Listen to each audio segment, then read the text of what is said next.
right, good afternoon. We're ready for our next case, and that would be Mr. Bone. Good afternoon, Mr. Bone. Would you introduce yourself? Tell us your name and your DOC number, please. My name is Robert Bone, 375620. Okay, and I'd ask counsel to please introduce yourself.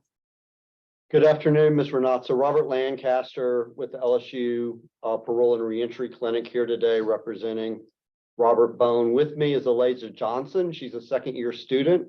She's worked to assist Mr. Bone in preparation for this hearing. She also prepared the packet that was submitted to the committee in advance. She's not certified under Louisiana Supreme Court Rule 20. However, she is ready to make a statement in support of Mr. Bone when the committee deems it appropriate. Okay, right, great, thank you. And let me acknowledge the folks you have there with you. You have Tina Latham, Elizabeth Thompson, and Chris Thompson. At the appropriate time, I think Ms. Tina has indicated she wants to speak on Mr. Bone's behalf. We'll call on her at the appropriate time.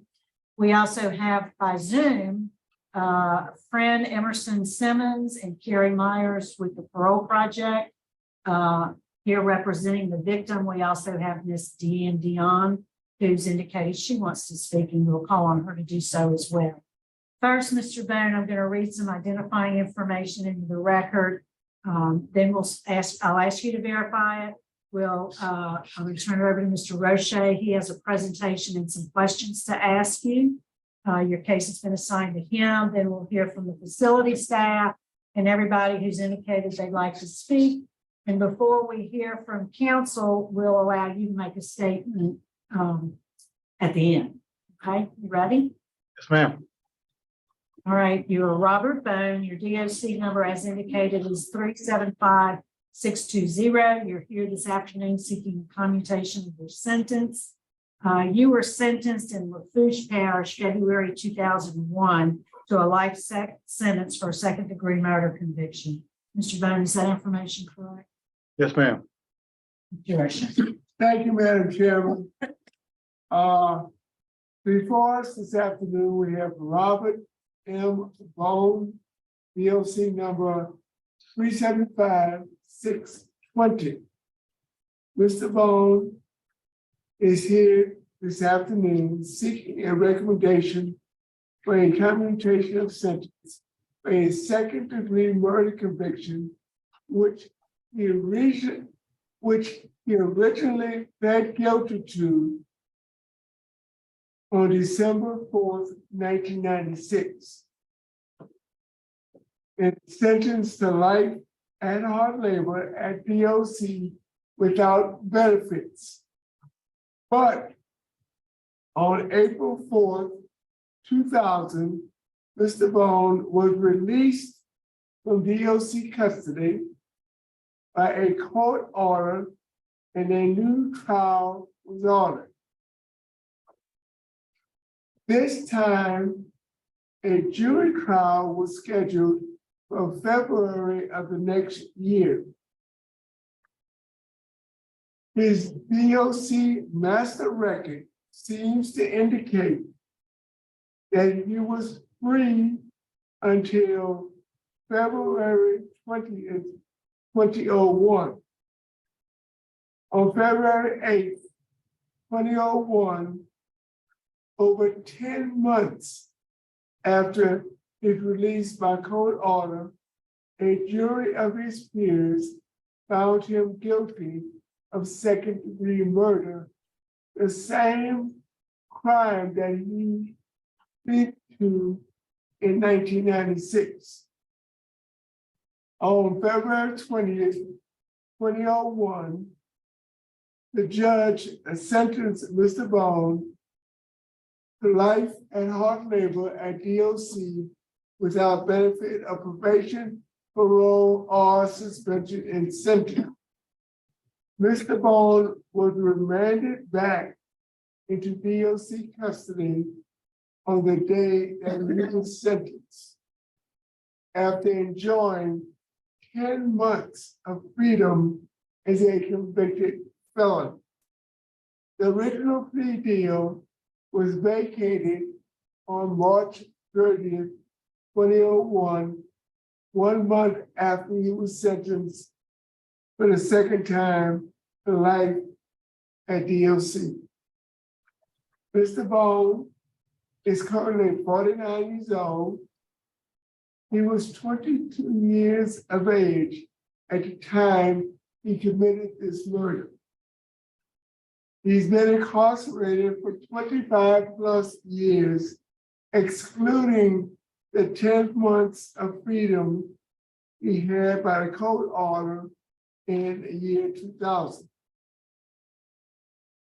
Mr. Bone, today is today that you tell this panel exactly what happened on that day in April of 1996. Your story has changed through the years.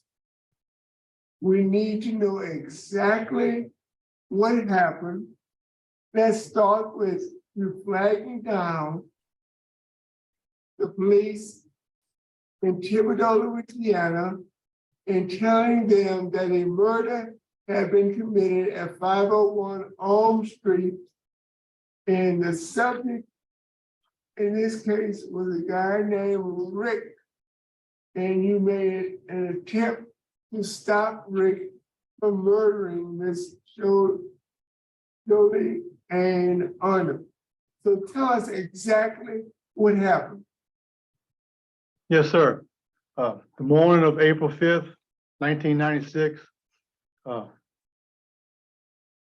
went to Thibodaux, Louisiana to return some belongings that belonged to Miss Arnold.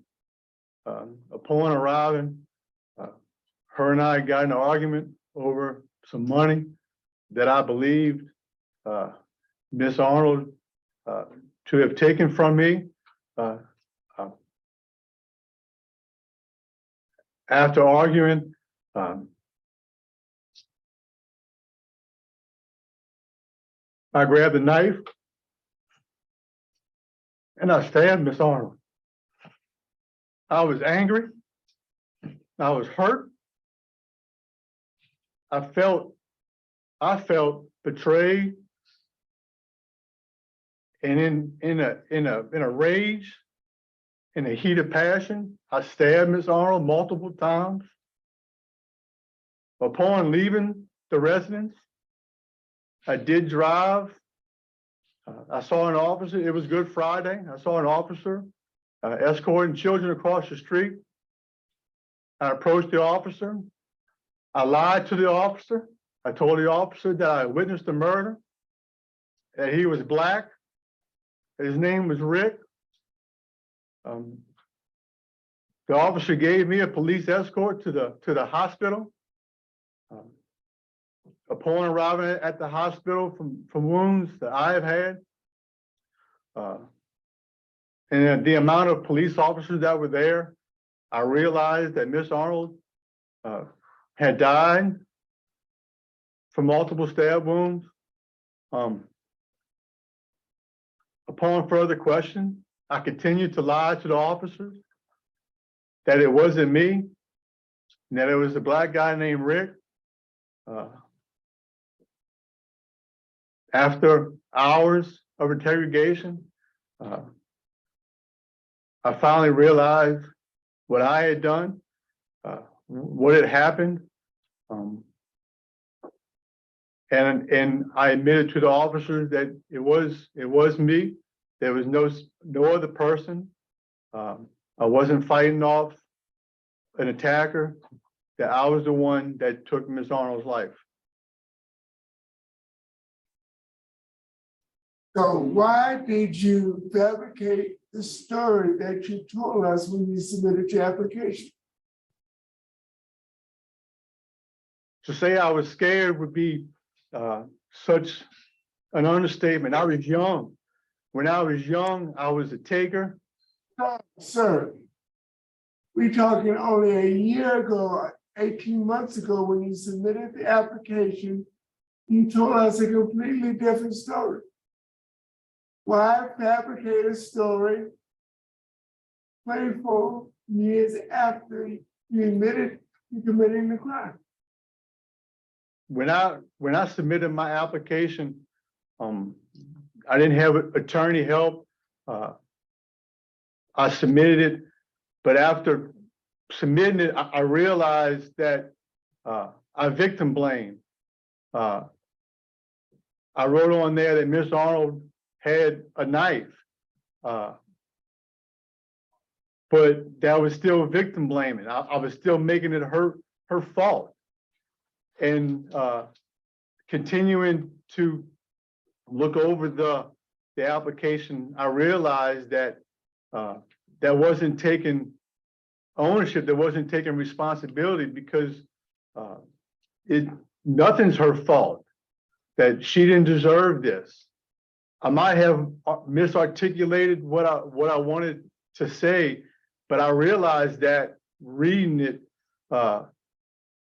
after I had submitted it.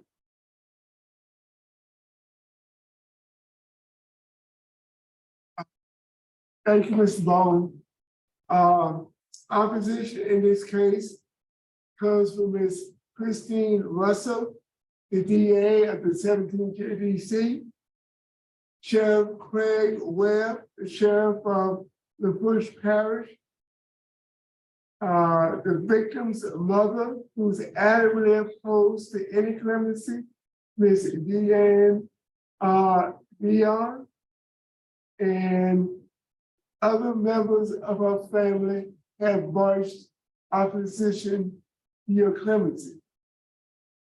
Mr. Bone has a low risk assessment, has a low needs assessment.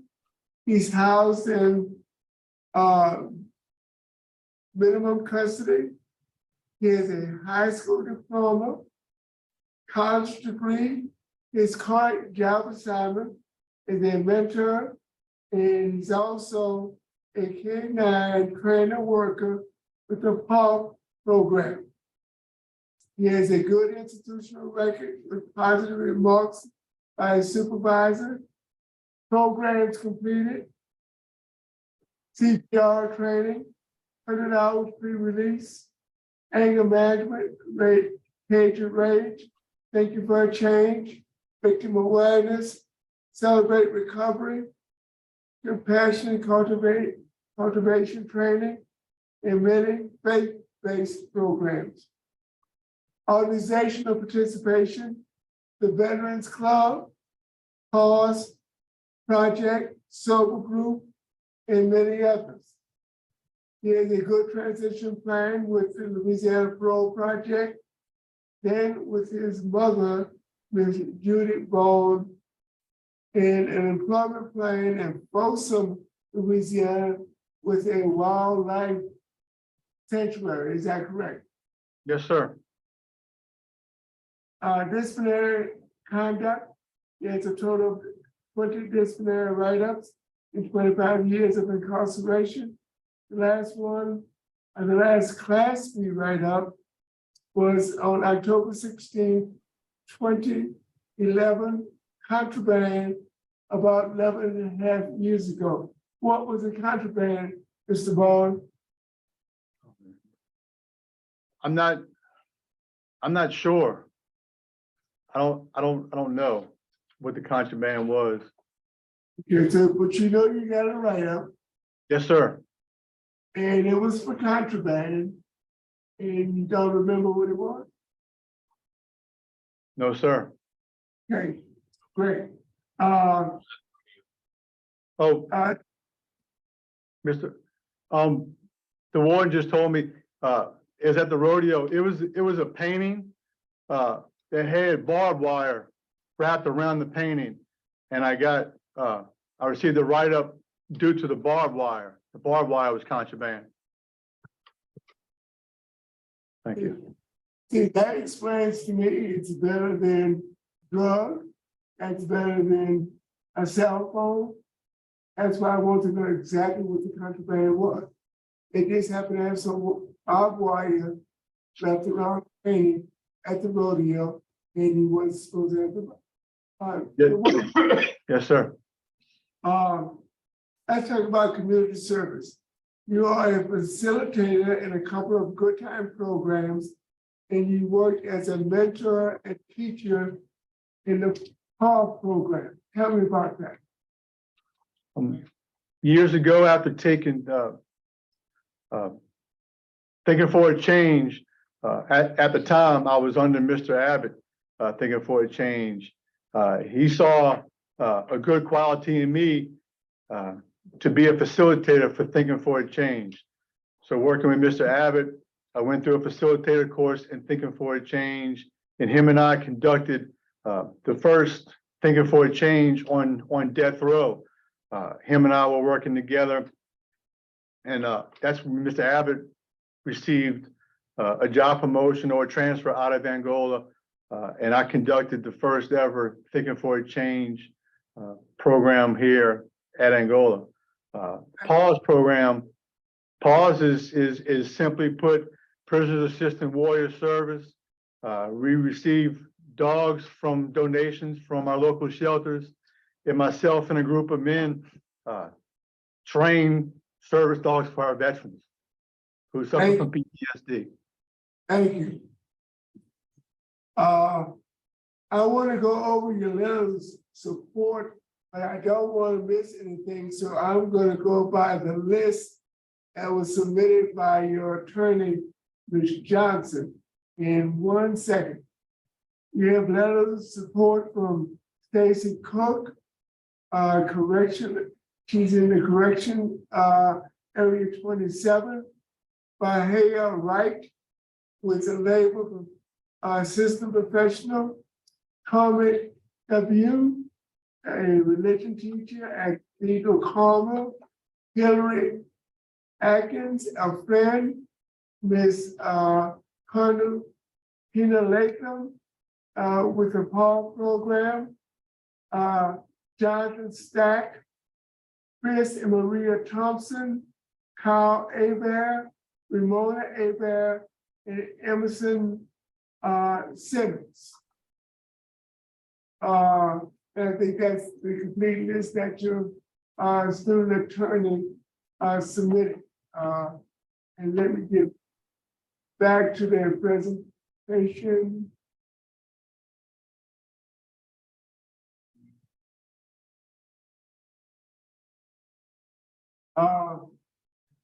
From what I discerned from the report I was given, you have very little family support.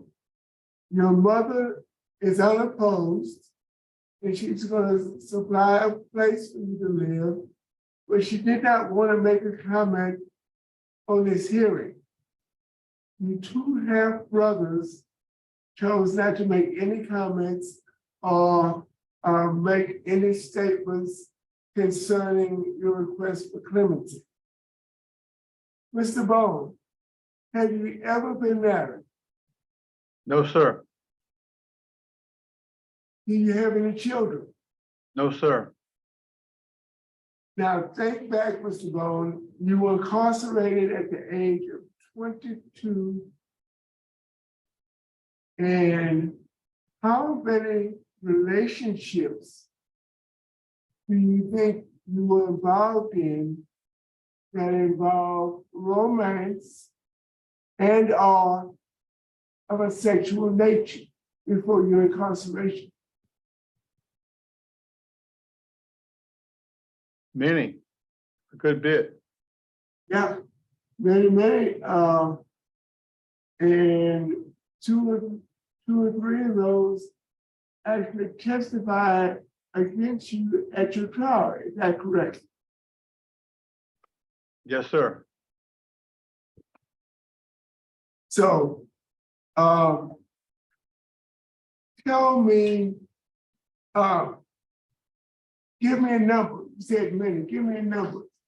Would you say it was 5 or 10? 15, 20? 20. So by the age of 22 years old, you were involved in 15 or 20 relationships that involve romance and or of a sexual nature. Yes, sir. The last question, for I see that you're listed in the United States Marine Corps. And you received a hardship discharge after 2 years, 2 months, and 13 days. What was the reason for the hardship discharge? My mother was diagnosed with severe depression. And I received a hardship discharge to come back to New Orleans so I can take care of her. Were you in any relationships while stationed in California? No, sir. Warden Hooper, Warden Falco, do you have any comments, remarks, or observations? Again, you did a good job on it, but he does play a major role in the PAWS program. He's very passionate to the program. He does give a lot back to the institution. He does mentor a lot of offenders. I've seen a lot of growth in him since I've been here the last 24 months. Thank you, Warden Hooper. Madam Chairman, I do have a recommendation in this case, and I will share with my fellow board members at the conclusion of this interview. Mr. O'Shea, Mrs. Jackson, his question. Just a couple, Mr. Bone. How long had you known the victim in this case? Just under 2 weeks. All right. And during that period of time, you developed a sexual relationship with her. Is that correct? Yes, ma'am. I will tell you, Mr. Bone, that you're only 50 years old. And if you were to be released, there'll be a lot of opportunities for you to develop romantic relationships in your life. And I'm concerned about what seems to me, outside observation, is that you develop some sort of obsessive attachment to her that led you to commit this act of rage because of your obsession with her. That's what it looks like to me from the outside. So what could you say to me or to the other members of the board to make us feel comfortable that that's not going to happen in the future relationships? Yes, ma'am. Prior to coming to Angola, I was not a good person. I was a horrible person. I was a giver. I was a taker. I was a liar. I was a cheater. I was the baby of the family. In some ways, I was spoiled, and it wasn't females. It was friends. I wanted to be important for my own feelings. I wanted to feel needed. I like to be the fixer. So when I held my friends close. On the morning of the incident, I was asked if I could get somebody's windows tinted, even if it's costing to come out my own pocket to pay for something. I was the person to say, yeah, I can get it done.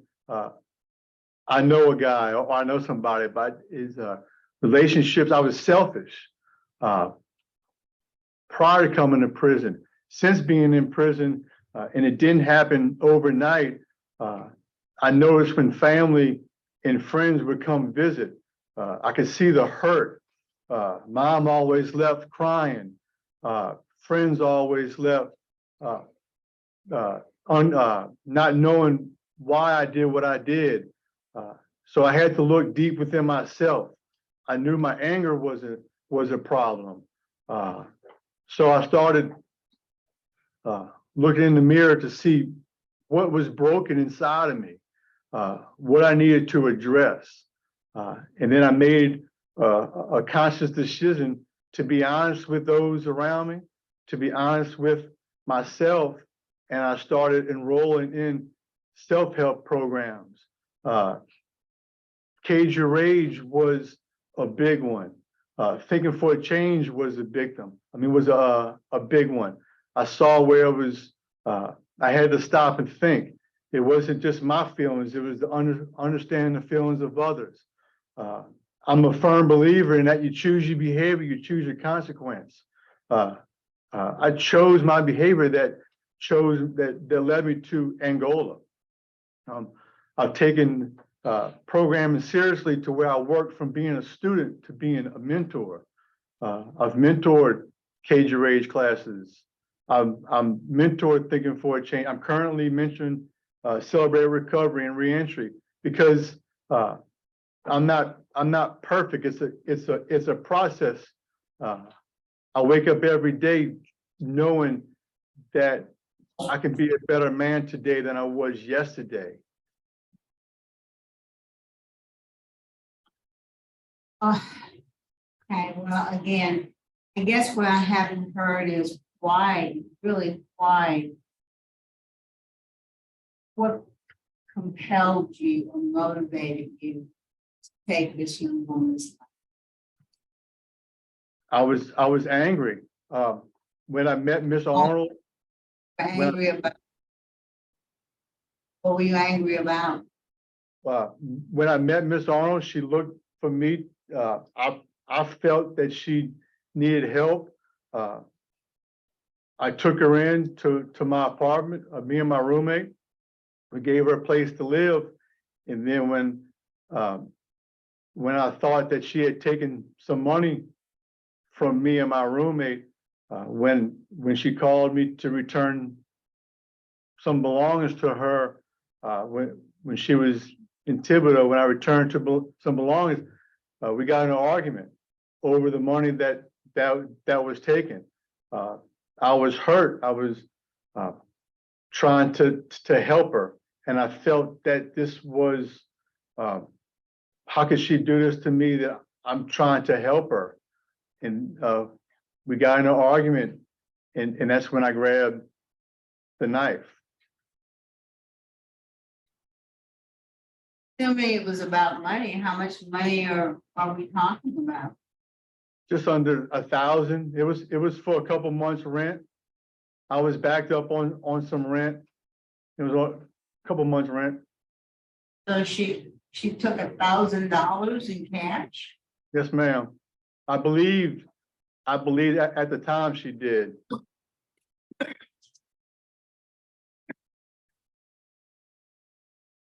All right, thank you. That's all, Ms. Enoch. Okay, thank you. Could we hear now from Tina Latham?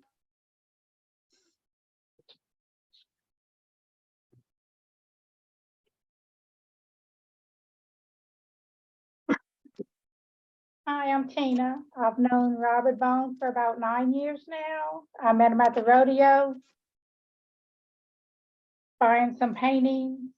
I was the first one I bought his first puppy for him for Paws.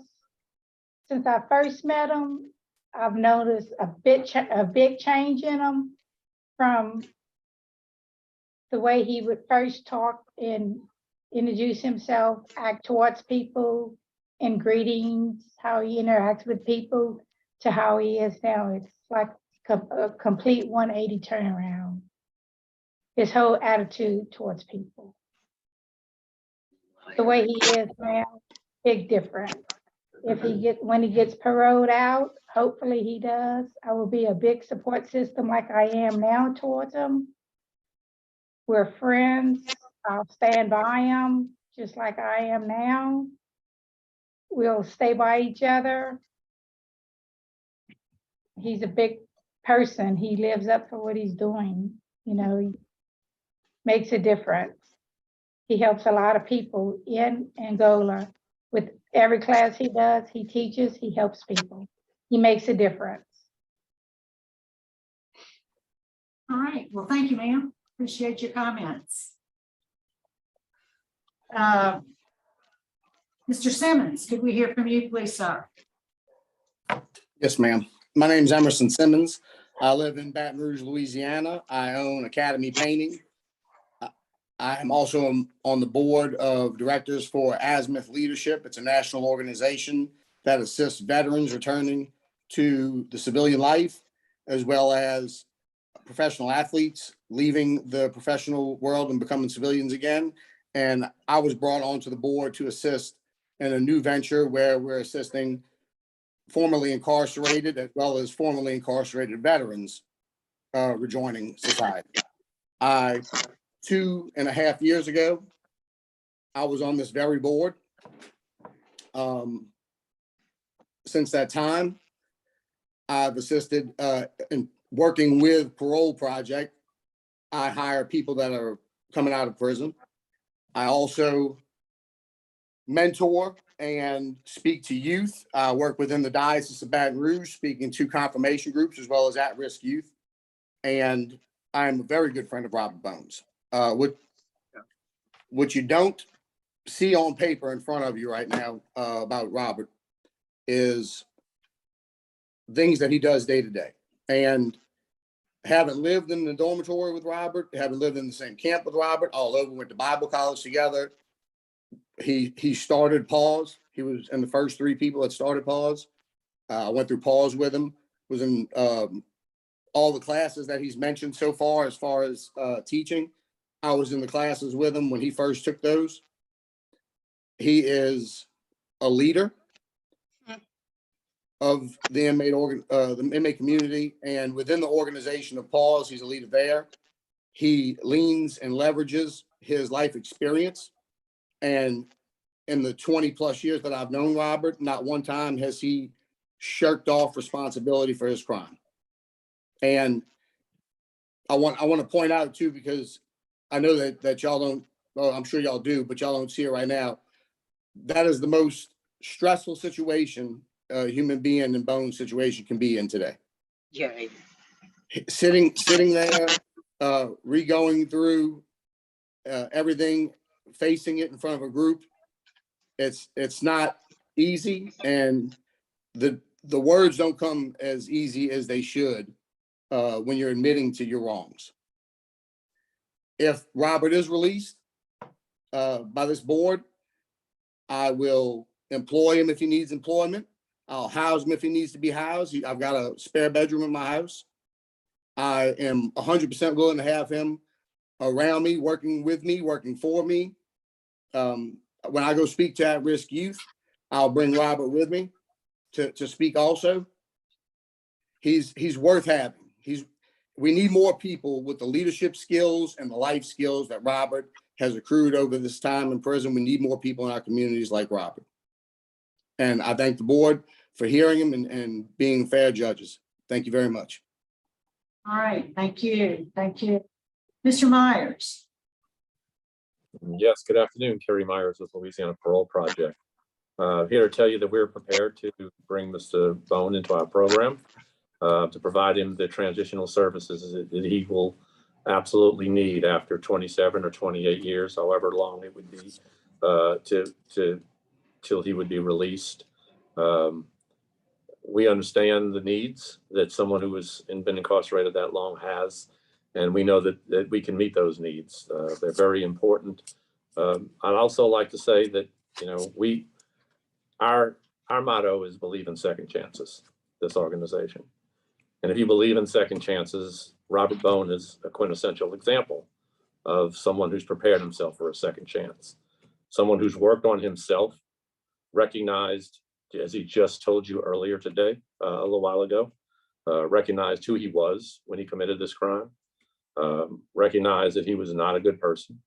And the things that he's done during his incarceration, the programs that he's taken, the things that he's been involved in to give back, not only to the community at Angola, but also in Pause to veterans with PTSD. He understands the value of giving back and second chances. So we would just ask this board to consider all the work that he has done over these years to consider his recognition of his own actions, and the fact that he has an excellent support system, transitional program, waiting for him, and grant his request today. Thank you, sir. Now, at this time, we'd like to hear from Ms. Deanne Dion.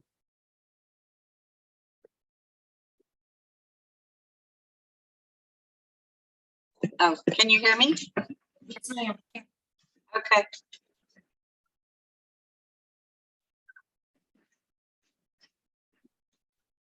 Do you want me to say some, my turn? Yes, ma'am. Yes, ma'am. Turn. Okay. I am, how can I put this? I am in shock, total disbelief that the way my daughter, my firstborn daughter, and he only met her, the first thing he did was take a butter knife and stabbed it in her head. He used 6 other steak knives all over his body. The corner, everything that is in the records. He didn't know. I don't know what I don't know. I know there's a God in heaven, but I want him to go to hell. He's going to go to hell for what he's done. He has not. He's been behind safe walls where he can't do anything. Has he said anything about the other victims? The ones that have been afraid of him, that changed their car, one that moved out of state, one at the trial through Cam Morvat. He wanted me to subpoena her, and I said, no, she was in California. Don't do it. He's evil enough. He's gonna go to hell as it is. That was my firstborn, my only daughter. It has destroyed my boys, my marriage, my heart. A part of my heart died that day. He no more deserves, I don't care if he's, my prayer, and I'm just going to be very honest, okay? He works with German Shepherds. I found that out. And don't think I don't know things about you, Robert Bone. I prayed that a German Shepherd would eat you up. Dion, that's not appropriate for today. Well, I'm sorry. At least I said it. Okay, I apologize. I will handle myself better. Take that back. I Okay. apologize. Yes, ma'am. Thank you. We're going to move on now. Let me ask Mr. Bone, is there a statement you'd like to make before we turn it over to Ms. Johnson? Yes, ma'am.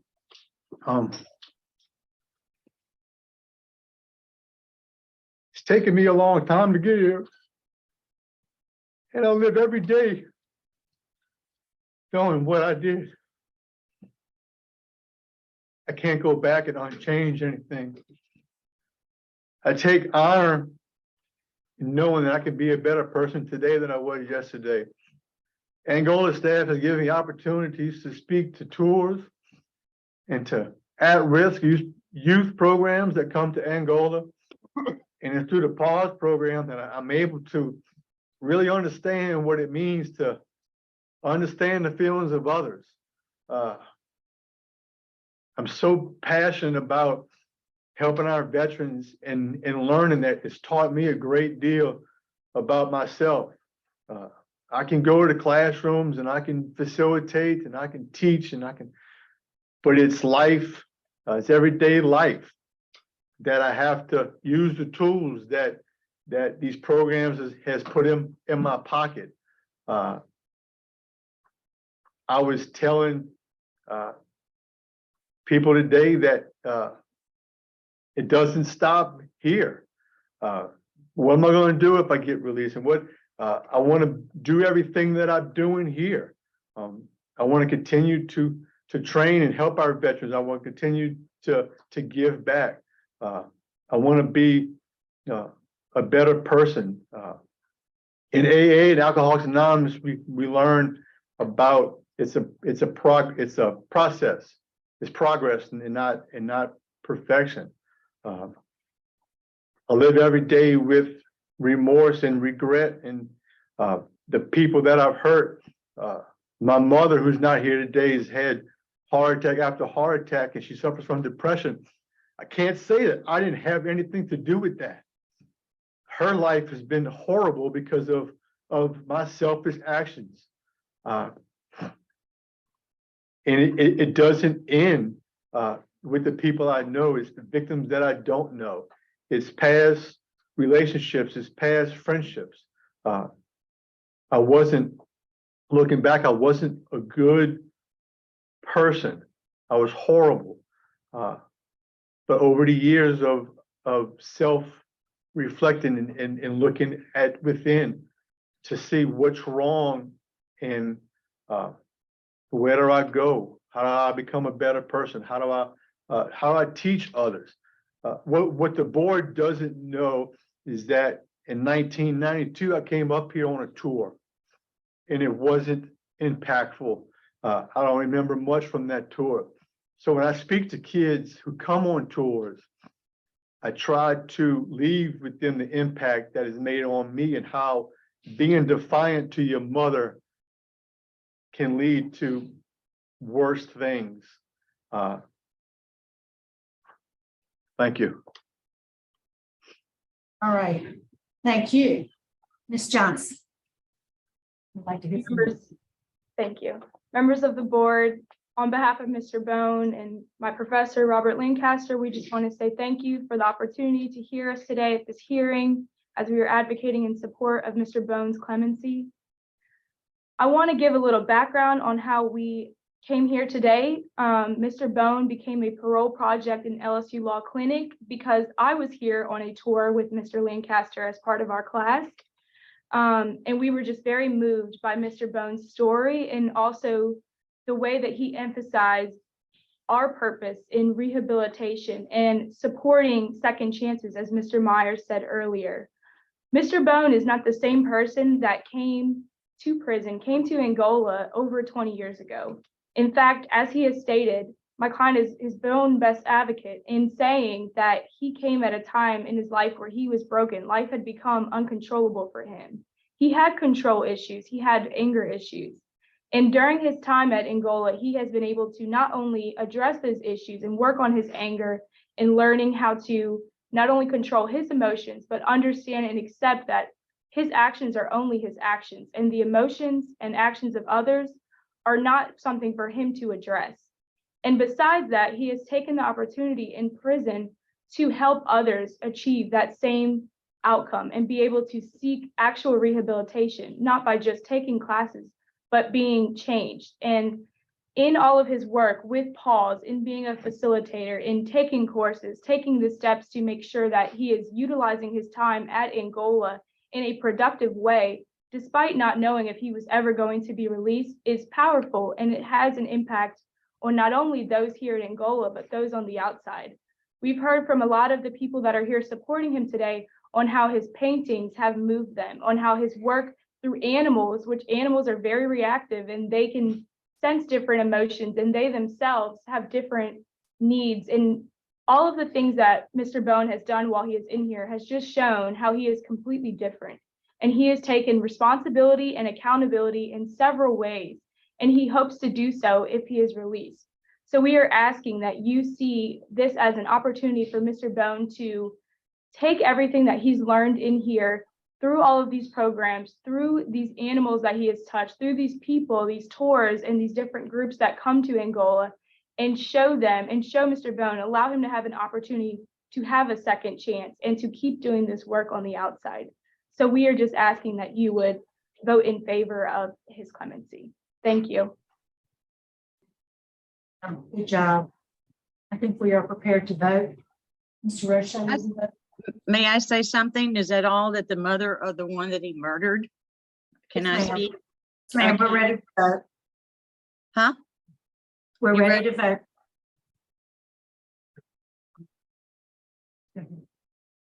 Okay, Madam Chairman, thank you.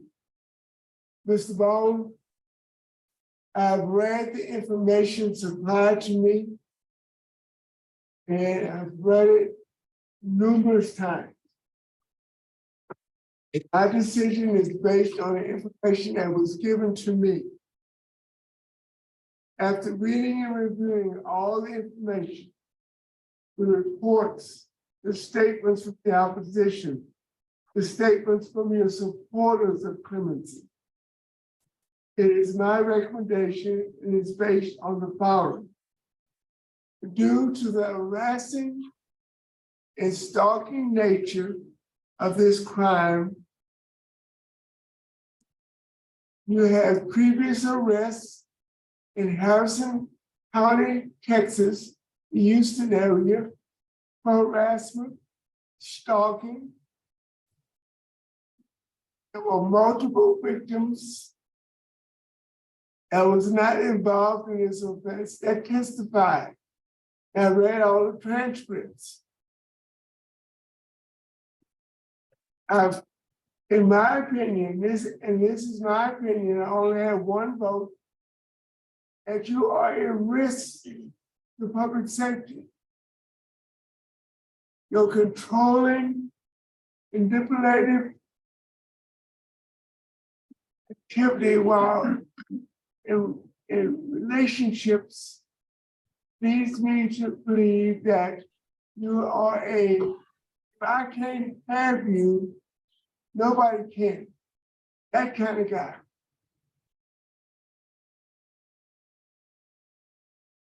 I've supplied a place for you to live, and you are leaving me. That's pretty much what it was all about. And I think the risk to public safety, because of the egregious and deliberate act which you perpetrated on the victim, is so egregious, I don't think 25 years to be considered insufficient time served. The adamant opposition from the victim's family, very strong opposition from the DA's office and law enforcement. My recommendation is that we deny your request. Thank you, Mr. O'Shea. Mr. Ballard. Thank you, Madam Chairman. Mr. Bone, you've done a lot of good things while you've been in prison. You're low risk. You've got a good transition plan. You've taken a lot of programs. Ms. Johnson has done a fantastic job for you today. She climbed all of the things that you've accomplished. But I share Mr. Roche's concerns about the nature of this crime. And Ms. Jackson asked you a very pointed question about how can we be sure you're not going to repeat this offense or describe to us. And I was not satisfied with the answer. I worry that you might be a risk to society at this point. I believe that you've taken some very good courses that require that you look introspectively to try to come up with some answers. I just don't think that you're there yet for my satisfaction to get a favorable vote. You've worked hard. You've done a lot of very positive things. But my fear is that I'm not convinced you're ready to be released. I would like. Thank you. Mr. Freeman. Mr. Bone, due to the warden's comments and your institutional record, your good reentry plan through the parole project, my vote would be to grant and compute your sentence to 50 years. Mrs. Jackson. Hi, Mr. Bone. This case was very difficult for me. It was troubling in the beginning, given the nature of the offense. And I specifically asked you to give me something to make me comfortable going forward on the outside. In a very structured and controlled environment, sometimes people function very well. and controlled environments, but I'm concerned about you're only 50 years old, and your next interpersonal relationship and the issues involving control all concern me. I think right now you lack real insight into who you are and what actually led you to that. It's really a terrible time. I mean, to have stabbed someone that you've only known a couple of weeks, 6 times. You know, it is really concerning to me. So because of the nature of offense, the lack of insight that you have into this crime, and quite frankly, 26 years in my estimation is not sufficient for the severity of the crime. Today is to deny. All right, thank you. So Mr. Bone, you've received 3 votes to deny your application for clemency. You know it requires 4 like votes for any favorable decision. You did receive 1 favorable vote, but today the outcome is that your application for clemency has been denied. So good luck to you. Thank you.